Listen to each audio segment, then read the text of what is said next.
The temple was buried beneath the sands of Veridian IV, hidden for millennia under dunes so vast, satellites mistook them for ocean waves. No records mentioned it. No maps marked it. But Daniel, a human xenoarchaeologist, had followed whispers, decrypted myths, and walked days on the burning sun to find it. He didn't expect it to be real. Not truly.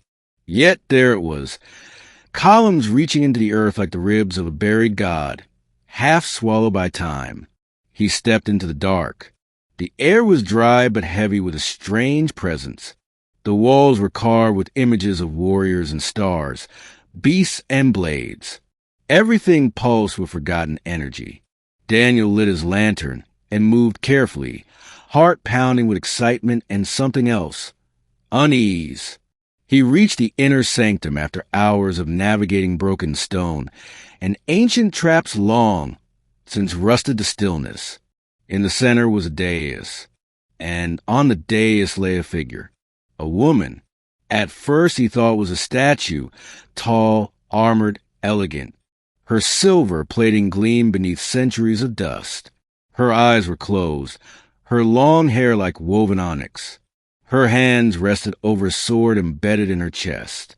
A plaque below her read, in old galactic script, "Here lies Seraxa, warden of the void, slayer of the 11 swarms, the eternal blade. Disturb not her sleep, unless you are ready to face what follows." Daniel's breath caught. Seraxa, a name pulled from ancient war songs and cautionary legends. A warrior so fierce her enemies burned planets rather than face her again. According to myth, she was sealed away by her own kind, too powerful, too wild. Curiosity overruled caution. Daniel reached out. Just a touch. His fingers brushed the sword's hilt. The chamber pulsed. The carvings on the walls lit up with blue light. Wind whipped through the sanctum, though there were no windows, no open doors. The sword melted into smoke. The armored chest beneath it rose, and the warrior woman gasped. Daniel stumbled back. Her eyes opened, bright like twin stars caught in motion, glowing with ageless fire. She sat up slowly, her movement precise and fluid. Then she looked at him. "You are not of my blood," she said, her voice deep and melodic, like thunder behind glass. Daniel swallowed. "No, I'm human." She stood. The room seemed to shrink around her. "How long has it been?" she asked. I don't know. Thousands of years, at least." Seraxa's face remained unreadable. She looked at her hands, flexed them, then glanced down at where the sword had vanished. "You removed the seal." "I didn't mean to." "You woke me," she interrupted, stepping closer. "And by doing so, you've chosen your fate." Daniel backed up until his shoulders hit the cold stone wall. "Please, I didn't know. I'm not here to fight." Seraxa paused, considering him. Then she tilted her head. "Then why come?" "I'm an archaeologist. I study the past. I didn't mean harm. I thought you were a myth." Seraxa stared for a long time. Then, to Daniel's shock, she sighed. Mortals, always opening what should remain closed. She looked up at the ceiling. Her voice lowered. "But I was tired of sleeping." She walked past him, her armored boots echoing. Dust fell from the ceiling as ancient lights flickered awake across the temple. Daniel followed carefully. "You're not going to kill me?" he asked. "No," she said. "If I killed everyone who touched my sword, I'd have no one to talk to, and you smell too weak to be a threat." "Thanks," Daniel muttered. She smirked faintly. "You're welcome." They walked into the main chamber.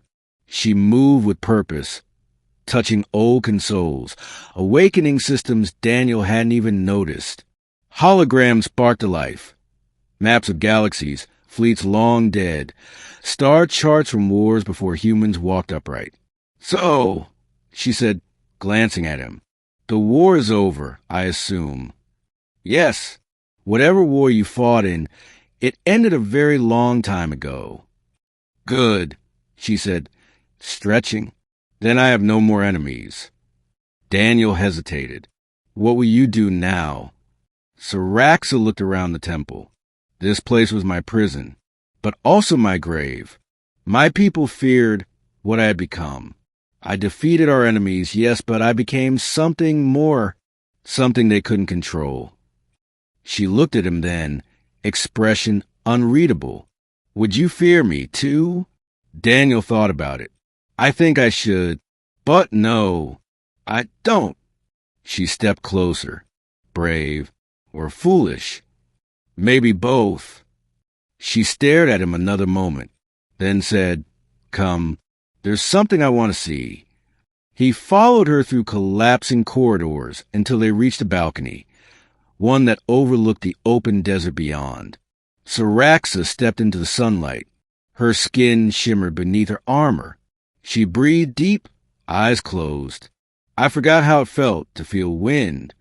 Daniel stood beside her. The galaxy is very different now. Peaceful, mostly. There's a council, trade between systems.